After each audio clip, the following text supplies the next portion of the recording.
Malappuram Tirur railway സ്റ്റേഷനിൽ ലിഫ്റ്റിൽ കുടുങ്ങിയ മുഴുവൻ പേരെയും രക്ഷപ്പെടുത്തി. കുട്ടികളടക്കം 7 പേരാണ് 2 മണിക്കൂറിലധികം ലിഫ്റ്റിൽ കുടുങ്ങിയത്. യൂനിസ് വിവരങ്ങളുമായി. യൂനിസ്, ആരൊക്കെയായിരുന്നു ഇതിൽ കുടുങ്ങിയവർ? വലിയ ആശ്വാസകരമായിട്ടുള്ള ഒരു വാർത്തയാണ്. എല്ലാവരെയും രക്ഷപ്പെടുത്തിയിരുന്നു. ഇന്ന് രാവിലെ 9:30യോടെയാണ് ഈ തിരൂർ റെയിൽവേ സ്റ്റേഷനിൽ ഈ തിരുവനന്തപുരത്തേക്ക് പോകാൻ വന്ദേഭാരത് ട്രെയിനിൽ കയറാനെത്തിയ 7 പേരാണ് ഈ ലിഫ്റ്റ് ഒറ്റ ഫ്ലോറിലേക്കുള്ള ഒരു ലിഫ്റ്റാണ്. ആ ലിഫ്റ്റിന്റെ പകുതിയിൽ വെച്ചാണ് ഈ ലിഫ്റ്റ് കുടുങ്ങിപ്പോകുന്നത്. തുടർന്നെത്തിയ ലിഫ്റ്റിൽ കയറാനെത്തിയ യാത്രക്കാരാണ് ലിഫ്റ്റ് കുടുങ്ങിയ കാര്യം അറിയുന്നത്. തുടർന്ന് ഇവർ റെയിൽവേ അധികൃതരെ അറിയിക്കുകയും അവരെത്തി രക്ഷാപ്രവർത്തനം അത് വിജയം കണ്ടില്ല.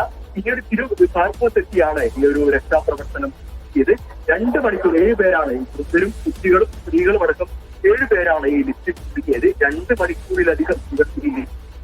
ഏതായാലും നമുക്ക് ഒരു ആശ്വാസകരമായിട്ടുള്ള ഒരു പ്രധാനമായിട്ടുള്ള ഒരു കാര്യം ഈ ഒരു തിരൂർ ഫയർഫോഴ്സിന്റെ ഒരു ക്രിയാത്മകമായിട്ടുള്ള ഒരു ഇടപെടലാണ് ഈ രക്ഷാപ്രവർത്തനം എളുപ്പമാക്കിയത്. കാരണം ഈ ഒരു വിവരം ലഭിച്ച മിനിറ്റുകൾക്കുള്ളിൽ ഇവർ ഈ റെയിൽവേ സ്റ്റേഷനിലേക്ക് എത്തുന്നു. രക്ഷാപ്രവർത്തനം കാരണം ഈ റെയിൽവേ സ്റ്റേഷന്റെ തൊട്ട് സമീപമാണ് സ്റ്റേഷനിൽ ഉടനെത്തി രക്ഷാപ്രവർത്തനം നടത്തി. അതാണ് വലിയൊരു ക്രിയാത്മകമായിട്ട് ഇതിൽ ഇടപെട്ടത്.